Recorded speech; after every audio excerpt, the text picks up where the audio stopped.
of your appointment. Thank you very much, Chair. Thank you. Simon Fell. Thanks, Chair. Your predecessors in this post have spoken about the sense that the post holder sometimes has difficulty getting access to ministers and being heard by ministers. Does that concern you, and what would you do to change that relationship?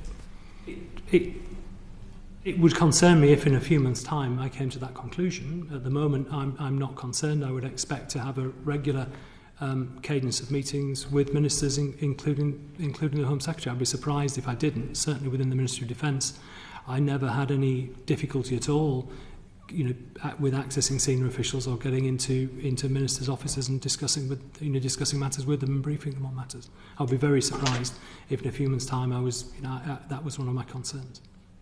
So, what will you be looking to achieve to make sure your work carries sufficient weight with ministers and the Home Office? I would think that I would seek to establish a relationship with ministers. I would seek to establish a good reputation with the people that I needed to work alongside in the Home Office. I would seek to make sure that people who are representing the views of the community were confident in my ability and confident in my in the way that I presented my facts, that my reports were hopefully independent, hopefully clear, hopefully shaped by reality. That's what I would hope. Thank you. Part of this role is about challenge and holding the Home Office and other institutions to account. That sometimes creates an awkward tension between those you're reporting to and those who you need to speak about and the processes you need to speak about. What have you done in your previous role that you can draw from that you would use to help bolster that and that you would hope to bring into this position? As a certain level of emotional intelligence, I think I presented bad news to ministers on quite a few occasions. I've certainly not looked for a fight. I've looked to make sure that people are warned and warmed up to things that we may have found that may that may create tension. So warming people up to the issue has often been the best approach. But equally, establishing your reputation as someone who ultimately will report on, will report the bad news and will speak truth to power. I imagine that will be a skill that's going to be greatly in demand. Imagine it will. There's been so you've raised the issue of the reports which have been either bundled together or delayed significantly from the previous post holders in this position. Clearly, that's an issue. I'm just wondering how you'd seek to address it going forwards. I think I think there's got to be a clearly number one, the review of the role and remit. That would be something I would expect to be considered during that review, and something that I would hope that would be written a clear outcome of that review. I think the role that we have to play as an inspectorate is to make sure that the recommendations are clear and succinct and are not are achievable and deliverable, because otherwise then they may only be partially accepted, or it leads to a lack of clarity. So I would hope that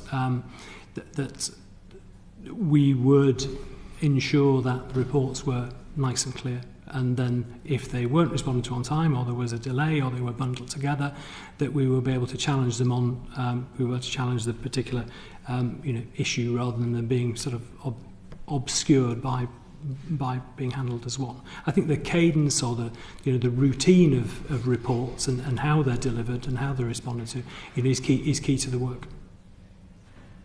The nature of that challenge, I suppose, is something I'm quite interested in. So again, we have that tension there where we have a political prerogative to maybe, I'm putting words into their mouths, but bury bad news or hide information which is not that favourable to the current system, whereas you are meant to be there exposing it. So how would you seek to raise the profile of findings of a report if ministers are peer determined to make sure that they get the minimum publicity possible?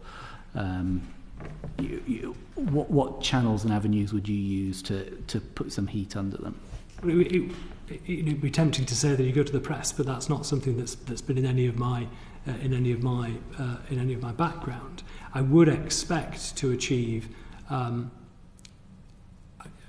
I've always been able to arrive at a position where bad news was not buried, and I think that if bad news was buried, I think that does become it becomes a challenge to the independence of the position, and means that you would begin to lose credibility. And if you're losing credibility, then I think that your role you can't possibly operate like that. So I would think that I would seek to establish protocols, establish clear guidelines, and then if I would hope that ministers would.